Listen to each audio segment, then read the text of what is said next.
Membre produit de l'école franco-arabe, Mohamedou Bara Samb a très tôt compris les enjeux qu'offrent les métiers du numérique. CEO de Certification Coaching Center, également formateur et consultant Cisco Huawei. L'arabophone maîtrise les outils informatiques, grâce aux formations qu'il a eu à faire en Égypte, pays où il a obtenu son baccalauréat arabe. Ce jeune homme est allé au-delà des limites, car au Sénégal, la plupart des personnes qui ont fait des études en arabe se tournent très souvent vers l'enseignement. Mais Bara Laye a préféré croire à son esprit entrepreneurial. Aujourd'hui, il a créé sa propre entreprise qui fait dans les métiers du numérique.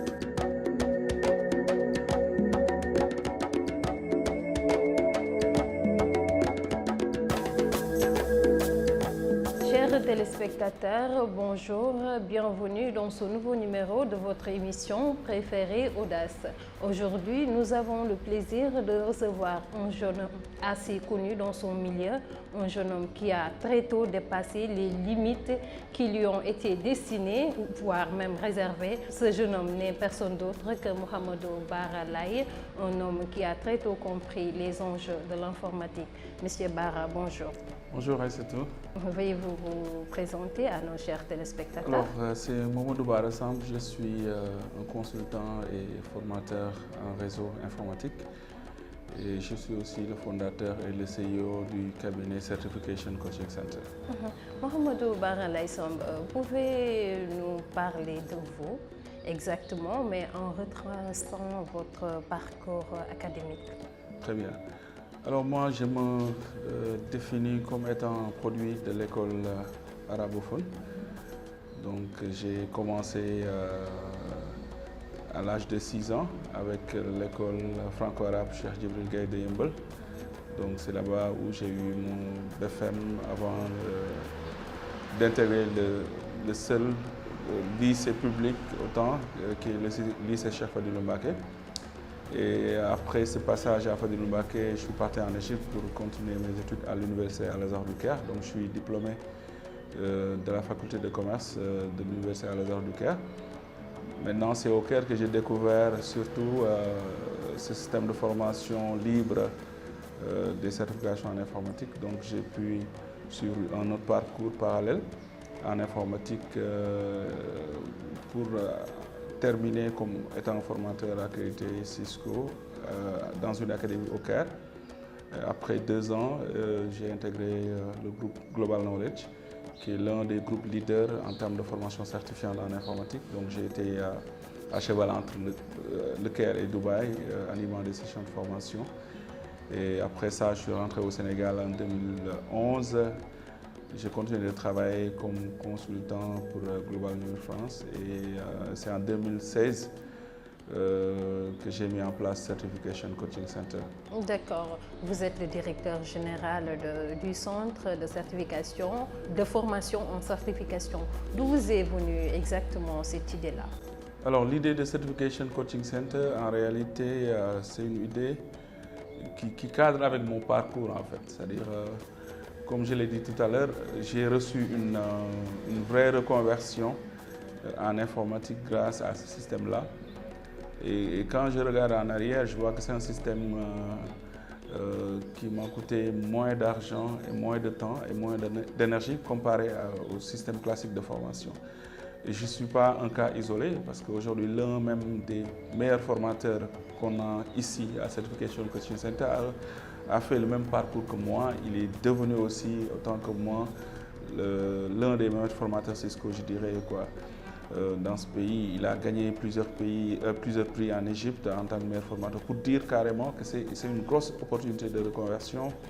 Et puis, mon parcours quand même, en tant que formateur académique, avec une académie en Cisco, avec aussi Global Knowledge, m'a fait voir une réalité. C'est qu'aujourd'hui, sur beaucoup de personnes qu'on forme, peuvent en réalité se certifier. Des fois faute de temps, des fois faute de préparation. Et donc quand on a eu l'idée, on s'est dit, on ne va pas créer la énième école de formation. On va plutôt essayer un peu de sortir avec quelque chose de différent. Au Sénégal aujourd'hui, La tendance, c'est on a des écoles de formation académique en informatique, il y en a pas mal même, de bonnes écoles. Mais comparé à ce que j'ai vu en Égypte, là-bas, il y avait peu d'écoles de formation classique en informatique. Il y avait plutôt des centres de formation libres, des centres de formation modulaires en informatique. Genre, la personne vient, elle souhaite devenir un infographe, on lui dit, OK, ça, c'est les différentes applications qu'on doit maîtriser en tant qu'un bon infographe. Donc, on s'insère, module par module, d'une façon très libre. Quand on termine, on peut passer un examen de certification pour donner un peu de la validation à nos compétences et tout. Et je me suis dit, attends, ça peut être un système idéal. Déjà, sachant qu'en informatique, peut-être on va y revenir, la certification peut valoir plus qu'un diplôme. Et ça règle aussi, surtout le problème d'adéquation entre l'offre de formation et l'emploi. Aujourd'hui, selon un rapport de l'Union africaine, 50% des diplômés en Afrique peinent à trouver de l'emploi. Et la cause profonde, c'est l'inadéquation entre l'offre de formation et les attentes des entreprises. Dans un secteur comme l'informatique, aujourd'hui, en moins d'une année, si la personne ne suit pas la tendance, si la personne ne suit pas une logique de capacitation, de mise à niveau des compétences, elle sera très facilement en rate en fait, parce que c'est un système tellement évolutif. Maintenant, la question qui se pose, c'est aujourd'hui, l'école classique comme elle est conçue, telle elle est conçue, est-ce qu'elle peut suivre cette tendance, cette évolution de tous les jours? Est-ce qu'on a la capacité de mettre à niveau nos curricula? Est-ce qu'on a la capacité de mettre à niveau nos formateurs d'une façon continue suivant la tendance technologique? Je ne le pense pas. Et donc, ce qui règle le problème, c'est ce système d'ailleurs qui existe, qui est un système de formation, de renforcement de capacité, d'ailleurs qui a été mis en place par les ténors de la technologie. Aujourd'hui, on ne peut pas connaître, par exemple, la puce bureautique mieux que Microsoft qui l'a déjà créée. Donc, aujourd'hui, ces entreprises-là mettent en place des systèmes de formation, de capacitation, qui sont après sanctionnés par des certifications à l'échelle internationale. Donc, je me suis dit, ça peut être un système quand même qui peut compléter l'offre de formation au Sénégal, ça peut être quelque chose de différent.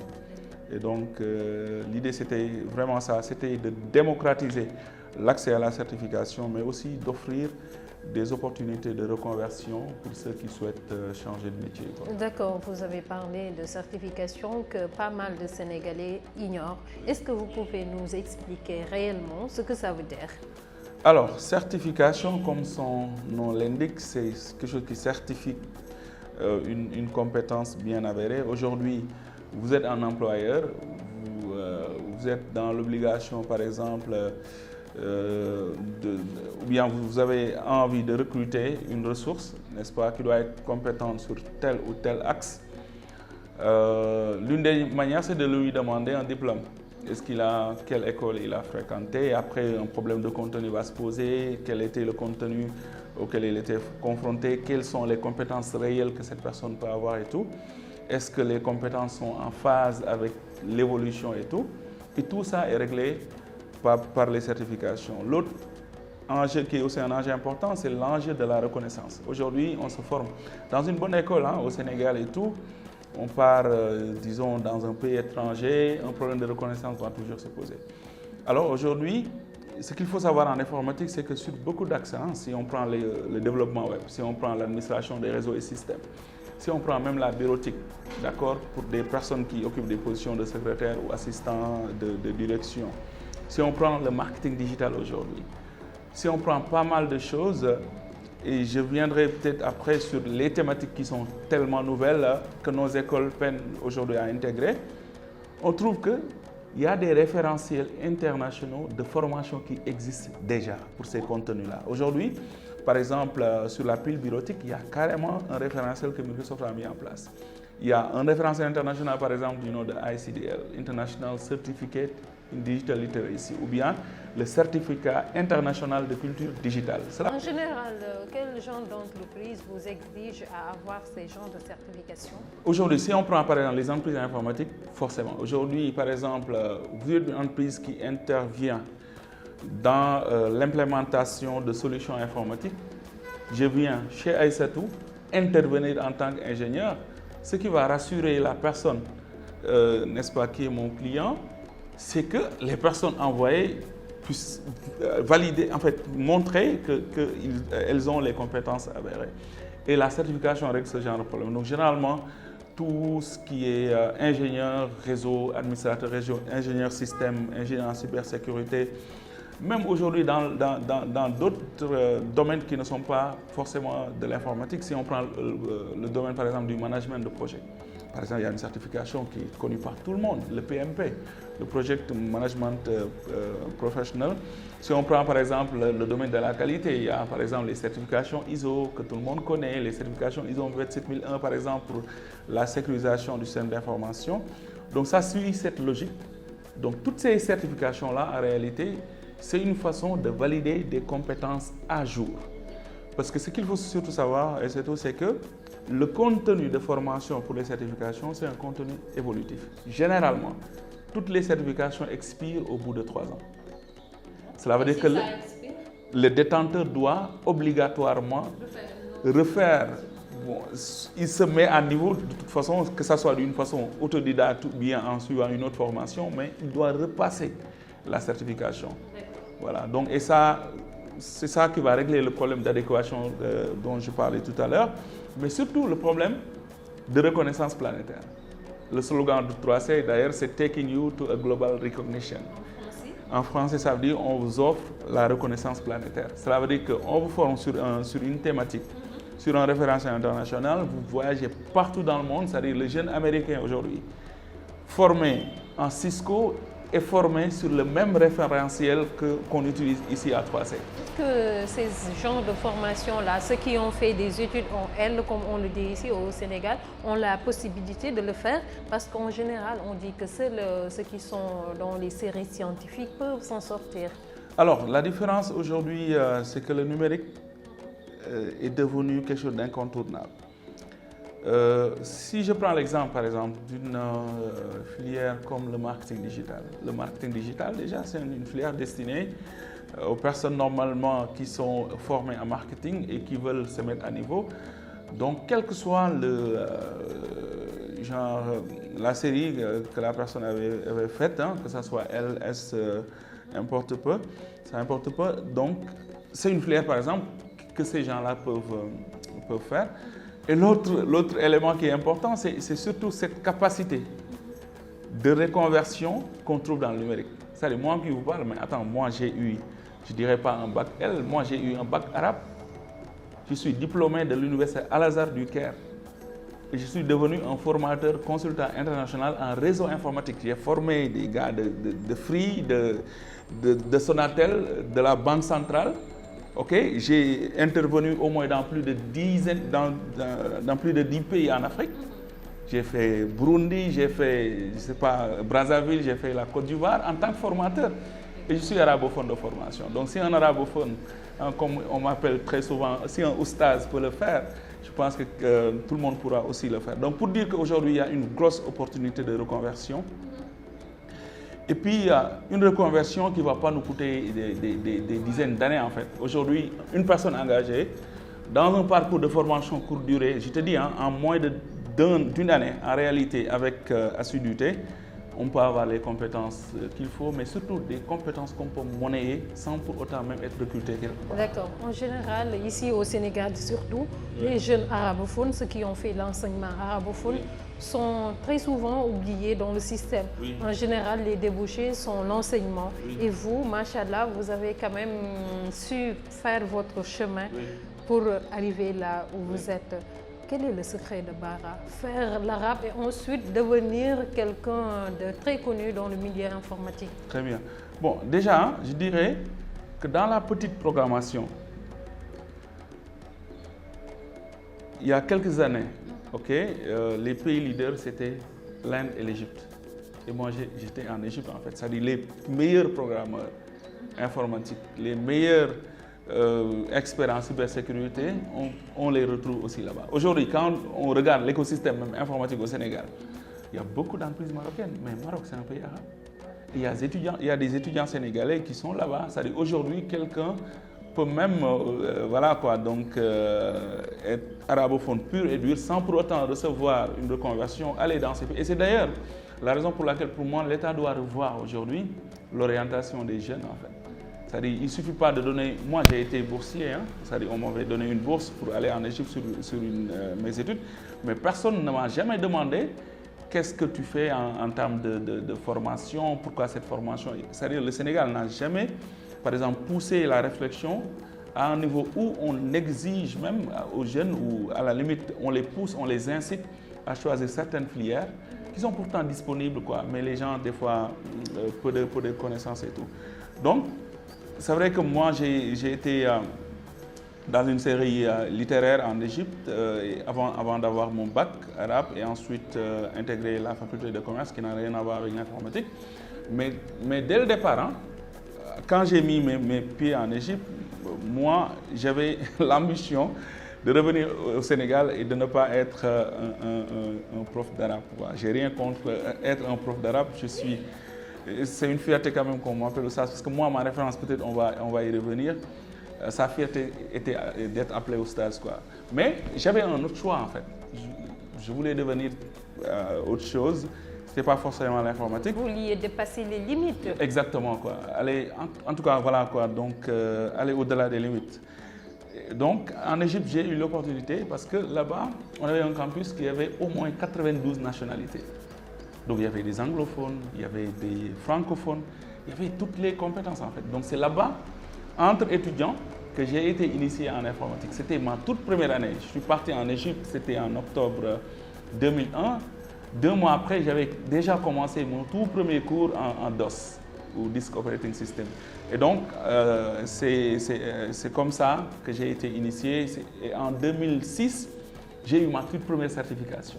Et ça a été signé par Bill Gates, qui était l'homme le plus riche de la planète. Et donc, je me suis dit, mais attends, Bill Gates qui signe mon diplôme et tout, donc ça veut dire que, voilà quoi, donc ça peut vraiment être important. Et en 2007, je suis venu au Sénégal, c'était pour des vacances. Et je suis allé faire un stage à la Sénélec. Et quand on m'a demandé mes diplômes, j'ai donné ma certification. Et on m'a accepté. Personne ne m'a demandé durant mon stage, tu as fait quelle filière en fait. Personne ne pensait même que j'avais fait l'arabe et tout. Et donc de là-bas, j'ai découvert Cisco. Rentré en Égypte, j'ai été inséré dans un parcours de formation en réseau et tout. Et avant même de terminer la formation, on m'avait proposé, n'est-ce pas, le poste de formateur et tout. J'avais refusé autant. J'ai dit non, il faut que je termine d'abord. Ça, c'est ce qu'on appelle l'audace. Oui, c'est ça. Donc, du coup, parce qu'après, l'Égypte, c'était un peu compliqué. Quand je me rappelle des tout premiers jours en tant que formateur, imaginez, l'Égypte, moi, je ne considère pas l'Égypte un pays raciste. Du tout. Moi, je ne considère pas du tout les Égyptiens comme des racistes, du tout. J'ai de bons amis, de très bons amis. C'est des gens qui peuvent même laisser leur vie juste pour défendre un ami, quoi. Donc, mais je trouvais que c'était peu vu, en fait, d'avoir un formateur non égyptien pour des Égyptiens, en fait. Donc, du coup, le premier jour, tu es là, tu es devant un public égyptien et tu parles à peine je parlais bien l'arabe, mais l'arabe standard, disons, mais pas l'arabe dialectique, quoi. Donc, du coup, il y avait toujours en fait ce problème-là d'acceptation et tout. Et je me rappelle, des fois il m'arrivait que des étudiants viennent faire des aveux à moi. Ils me disent, mais est-ce que tu sais une chose, le tout premier jour quand on est venu, on est tombé sur toi, on est allé voir l'administration, on a dit, mais attends, est-ce qu'il n'y a plus d'Égyptiens formateurs dans ce pays? Pourquoi vous nous amenez un Africain et tout ça?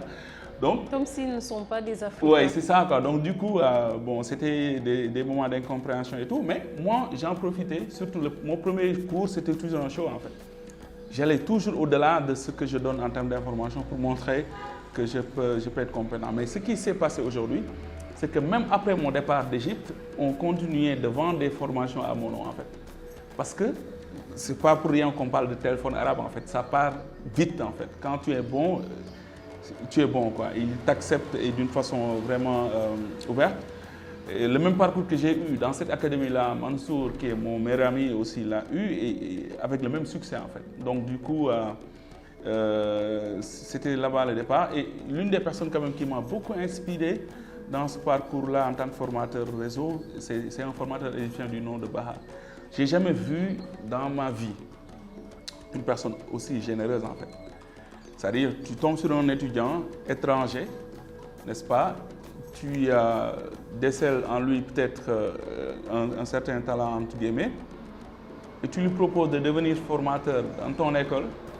Il refuse, tu insistes. Et je pense que même la petite pédagogie qu'on peut avoir, nous, en tant que formateurs, que les gens, en tout cas, disent de nous, on l'a hérité de cette personne-là. Je ne peux pas te dire combien de formateurs Baha a créé. Aujourd'hui, il est un grand monsieur en Arabie Saoudite, à Cisco Arabie Saoudite. Et donc, voilà, j'ai appris de lui je dirais la générosité, mais surtout donner avec le cœur en fait. D'accord. Revenons à votre entreprise qui est 3C, oui. Certification Coaching Center. Oui. Aujourd'hui, qu'est-ce que vous faites exactement au sein de cette entreprise-là et quelle année vous l'avez créée aussi? Ok, 3C a été créé en 2016, mais le vrai démarrage que je considère le vrai, c'était en 2017, septembre 2017. Donc on va bientôt, je pense, faire nos 4 ans. Donc c'est un centre de formation professionnelle continue. Quand on parle de centre de formation professionnelle continue, c'est fait pour les étudiants, mais aussi surtout pour les professionnels en fait, qui sont en activité. Comme je l'ai dit tout à l'heure, qui sont dans l'obligation de se mettre à niveau. Donc je les considère même nos clients numéro 1. Et donc, mais aussi c'est un centre de capacitation et de reconversion numérique. Cela veut dire qu'une personne qui veut changer, qui est un géographe, qui veut changer de métier, qui veut devenir un développeur web, qui veut devenir un infographiste, l'idée c'est de lui offrir des parcours qualifiants et certifiants. Donc pour nos différents produits, on a des formations certifiantes en administration des réseaux et systèmes, en tout ce qui est initiation en informatique, tout ce qui est pile bureautique, cybersécurité, n'est-ce pas, tout ce qui est gestion des systèmes d'information, tout ce qui est, je dirais, les technologies émergentes, quoi, cloud et autres, et entre autres formations. Maintenant, pour les différents produits, on les catégorise en trois lignes de produits. Des produits destinés exclusivement aux entreprises. Et généralement, ces formations-là sont organisées sous forme de séminaires. Parce que les professionnels, surtout d'entreprises, des fois, ils sont à des obligations en termes de temps et tout. Donc, c'est des sessions très intensives et tout. Au-delà des entreprises, on a aussi comme cible le grand public, n'est-ce pas? Donc, l'une des innovations quand même qu'on a eu à faire, c'est de réfléchir sur une méthodologie qui nous permette de rendre accessible la certification. On sait que ça coûte cher. Quand vous faites une petite recherche sur certaines certifications, vous allez voir que ça peut coûter très cher. Par contre, on a au moins, nous, eu l'idée de rendre ces certifications-là accessibles à travers des formules qu'on a pu mettre en place. Et donc, pour que la personne qui souhaite financer elle-même son projet de formation et de certification, on lui applique au moins une remise à l'âge de 30 à 50% sur le même contenu. Merci. En parlant de ces chiffres-là, est-ce qu'on peut revenir sur votre modèle économique, nous parler comment parvenez-vous à gagner de l'argent et aussi votre chiffre d'affaires? Alors, donc, comment on gagne de l'argent? Bon, pour les entreprises, c'est du B2B, c'est-à-dire toute entreprise a un besoin réel de former ses troupes et tout. Donc, c'est du classique avec eux.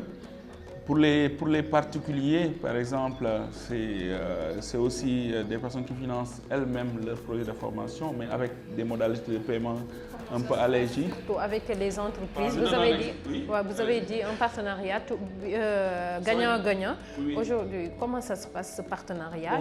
Et pour les particuliers aussi, est-ce qu'on peut savoir la somme exacte à débourser parfois, vu qu'il y a des réductions? D'accord. Donc, par exemple, si on prend l'exemple des entreprises, ça se passe sur deux leviers. Le premier, c'est qu'on a une équipe commerciale et on intervient beaucoup plus sur le marketing digital, donc à travers nos médias sociaux et tout, sur LinkedIn et tout. Et tout ce qu'on fait comme levier dans le marketing digital. Donc c'est soit nous qui contactons une entreprise pour déceler un peu les besoins en termes de formation, surtout liés au métier du numérique en fait. Aujourd'hui, on engage une vraie transformation digitale en Afrique. Maintenant, au-delà des technologies, au-delà du matos et tout ça, qu'en est-il des ressources humaines en fait? Imaginons, et surtout, le Sénégal lance une plateforme pour la vaccination, c'est une plateforme électronique. Une plateforme 100 000 logements, c'est une plateforme électronique. Mais est-ce qu'aujourd'hui, nos populations, est-ce que 90% de nos populations ont la capacité d'aller sur une plateforme électronique, souscrire, mettre leur mail et tout? Je ne le pense pas. Donc, au-delà de ce qu'on fait pour les particuliers en termes d'offres de formation, cette année, on a eu 2 accréditations. La première, c'est avec ONFP, Office national de formation professionnelle. La deuxième, c'est avec 3FPT, qui est aussi un organisme de financement de la formation. Donc l'idée avec ces 2 accréditations-là, c'est que non seulement ONFP, par exemple, peut aider une association, un GIE, qui a un besoin, imaginons un GIE de femmes par exemple, qui sont dans la transformation de céréales, qui veut étendre son marché, qui veut avoir peut-être une certaine formation sur certains outils bureautiques, peut faire la demande à ONFP et ONFP nous consulte en tant qu'opérateur agréé et nous exécutons et ONFP prend totalement en charge la formation. Il vous arrive de recevoir combien par exemple de l'ONFP ou bien 3FPT? Pour ces 2 accréditations-là, c'est des accréditations récentes.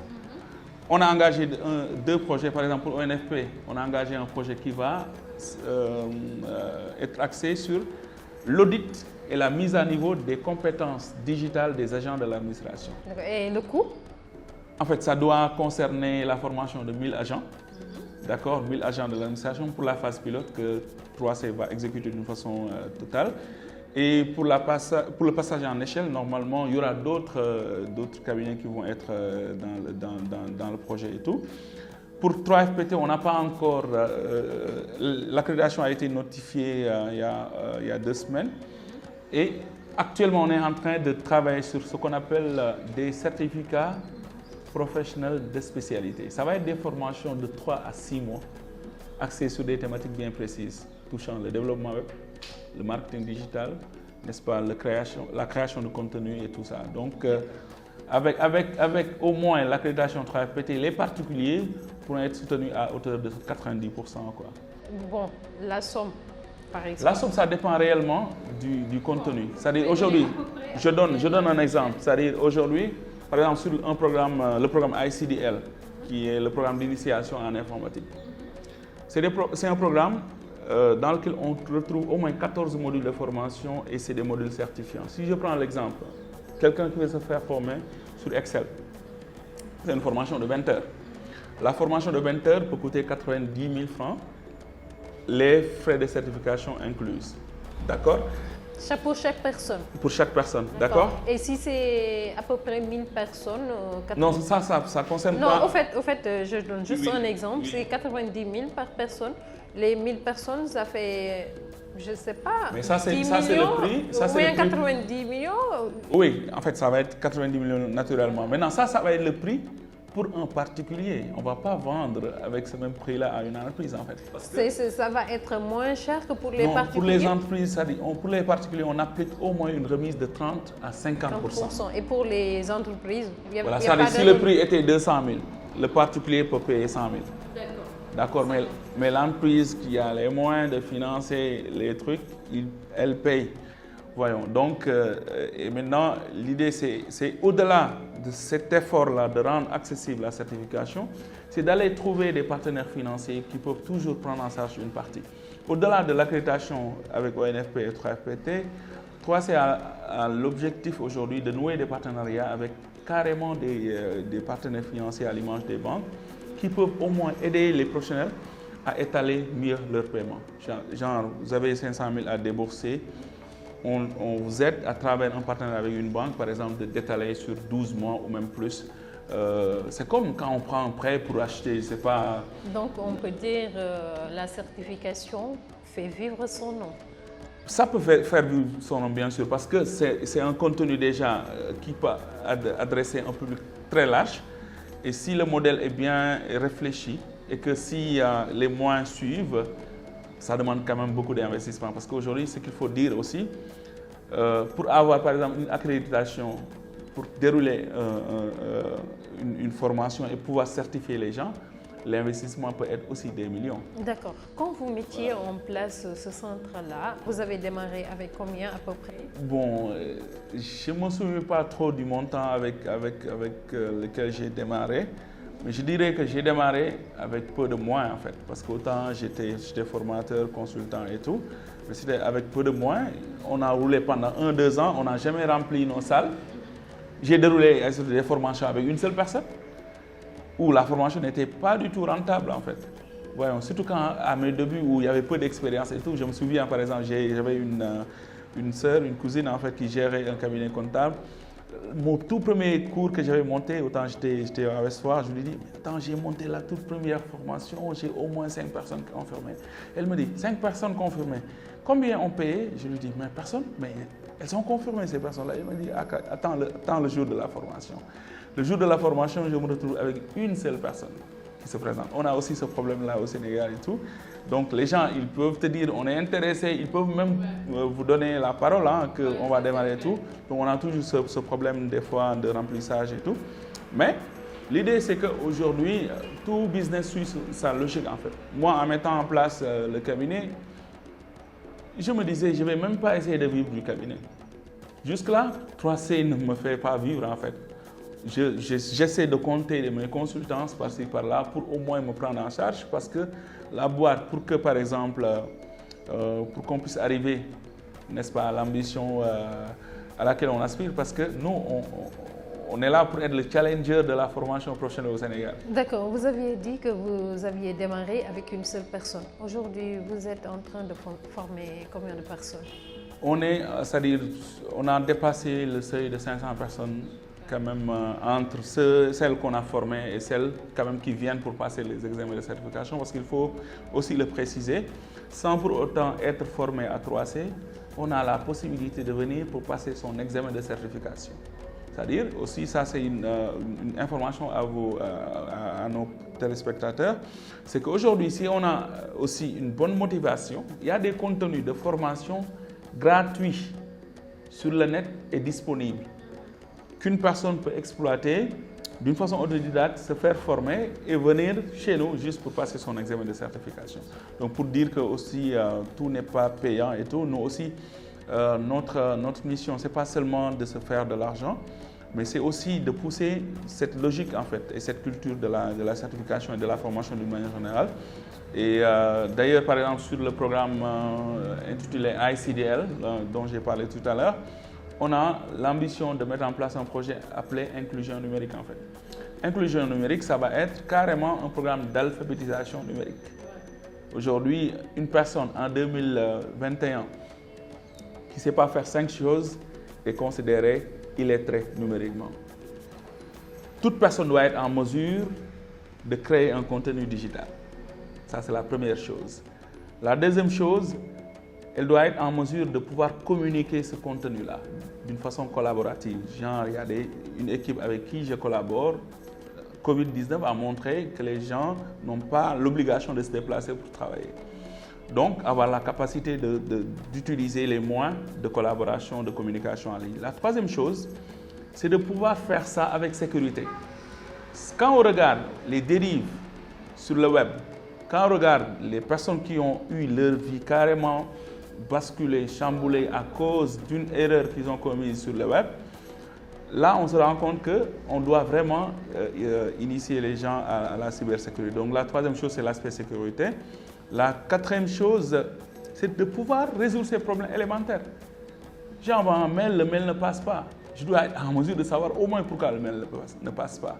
Voyons, j'ai un problème, voilà, j'ai un document physique que je dois envoyer à quelqu'un. Est-ce que je vais aller chercher une boutique pour scanner, ou bien est-ce que je suis en mesure de savoir qu'avec mon téléphone, je peux scanner, mettre en pièce jointe et envoyer?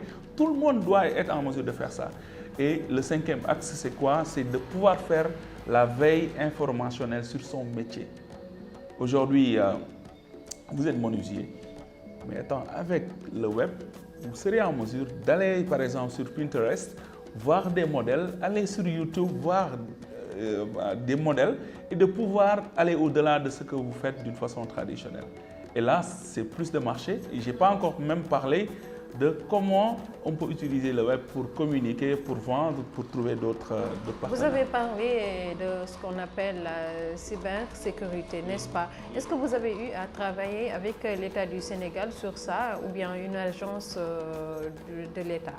Pour le moment, le premier projet sur lequel on est en train de travailler avec l'État, c'est le projet d'audit et de mise à niveau des compétences numériques des agents de l'administration. Et c'est un projet qu'on a fait avec ONFP. Et sur le projet, il y a presque tous les acteurs. Hein. Il y a ADIE qui sera derrière, il y a le ministère de la fonction publique et tout. Et pour la phase pilote, ça va concerner la formation au moins de 5 ministères pilotes. Et en partenariat avec ICDL Africa. Quoi. Donc, et d'ailleurs, je précise que 3C est le tout premier cabinet accrédité ICDL au Sénégal. Donc l'idée aussi, c'est au-delà de ça, qu'on aide la norme à être implémentée. Voilà, quoi. Donc on a quand même cette autre mission, en tout cas d'aider, et d'une façon gratuite. On a des projets, par exemple, on a un projet avec la municipalité de Yeumbeul pour mettre en place un centre de capacitation et d'incubation déjà pour les populations. Et voilà quoi, donc pour les écoles et tout, on a quand même pas mal d'idées qu'on voudra mettre en place. Voilà, Bara, au-delà d'être une fierté nationale, vous êtes une fierté africaine. Et dans ce cadre-là, vous avez récemment reçu une délégation de personnalités venues d'Afrique. Est-ce que vous pouvez nous expliquer les raisons de cette visite-là? En fait, c'était les représentants d'ICDL Africa, comme j'ai dit. Donc, le représentant en personne d'Afrique francophone était de passage. Il était de passage au tout début, c'était en octobre. C'était après la signature de convention d'accréditation, je dirais, qui nous liait. Donc, il était de passage pour lancer un peu le programme. C'était ici même, dans nos locaux. Et il était revenu récemment, c'était pour la signature d'une convention qui lie ONFP, l'État du Sénégal, à travers ONFP et ICDL comme fondation. Parce qu'ICDL, ce qu'il faut préciser, c'est une fondation à but non lucratif. Ils développent des référentiels et leur objectif, c'est que toutes les populations puissent bénéficier du numérique en fait. Et donc de la façon la plus accessible possible, quoi. Donc il était de passage pour ça. Et notre ambition, c'est vraiment de pousser la norme. Et voilà, donc nous, ce qu'on veut, c'est être le challenger, comme je l'ai dit, et montrer que la formation, on peut le faire avec le cœur, quoi. Comme on dit, quoi. D'accord. Voilà. Au début, vous avez cité quelqu'un qui vous a inspiré dans le milieu. À part lui, qui est votre référence? Moi, ce n'est plus un secret. Hein. Mon idole, ma référence, c'est Imam Sahir Gueye. C'est ma référence, c'est mon maître spirituel. C'est lui qui nous a appris l'équilibre. Hein, c'est lui qui nous a appris que voilà, quoi, être arabophone veut aussi dire être ambitieux. Il a monté la toute première école d'enseignement moderne dans le système arabophone dans le département de Pikine. Pour moi, c'est mon inspiration. Ce que je prône, moi, c'est qu'on peut vivre avec un équilibre total, quoi. C'est-à-dire être un bon informaticien, un bon consultant en réseau ne veut pas aussi dire rester ça, quoi. C'est-à-dire peut-être on peut me retrouver avec une autre casquette ailleurs. Et donc d'ailleurs, bon, j'ai une petite histoire hein, que j'avais vécue, c'était en 2016 à Sésame Informatique, qui est un intégrateur de solutions, où j'animais un séminaire de formation en réseau, en Cisco. C'était pour des agents de la Poste. Mais au même moment, c'était au moment de l'appel en fait. Donc pendant la pause, il y avait une émission à la télé et il tombait sur le même formateur qui tenait un discours religieux et tout, qui animait une émission religieuse.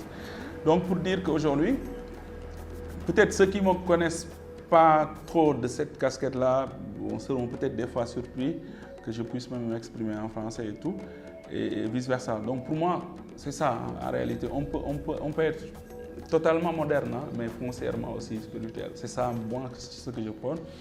Ce que je prône, c'est ce qu'on appelle l'entrepreneuriat spirituel. L'entrepreneuriat spirituel. On a ce qu'on appelle l'entrepreneuriat social. On a beaucoup de formes d'entrepreneuriat. Moi, je crois à ce qu'on appelle l'entrepreneuriat spirituel. C'est quoi l'entrepreneuriat spirituel? Selon moi, si on passe à tout, plus de 16 heures de temps pour son travail, entre le temps du transport, le temps qu'on va passer au bureau, le temps qu'on passe à la maison pour préparer et tout ça.